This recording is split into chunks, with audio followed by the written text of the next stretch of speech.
MPSC परीक्षेचा निकाल आज जाहीर झालेला आहे।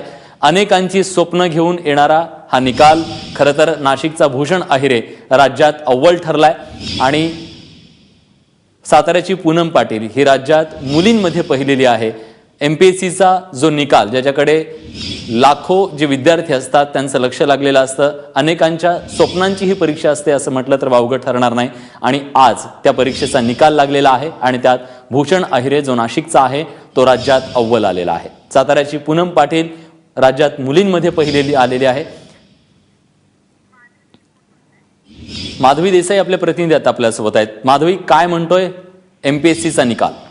विलास, एमपीएससीच्या 16 मार्च 2017 मध्ये म्हणजे 2016 मध्ये जी परीक्षा घेण्यात आली होती, या परीक्षेचा रिझल्ट लागलेला आहे आणि या परीक्षेमध्ये 130 राजपत्रित अधिकाऱ्यांच्या पदांसाठीच्या उमेदवारांची यादी जाहीर झालेली आहे। या 130 मध्ये नाशिक मधले भूषण अहिरे आहे हा राज्यातून प्रथम आलेला आहे, तर महिलांमध्ये साताऱ्याची पूनम पाटील प्रथम आलेली आहे।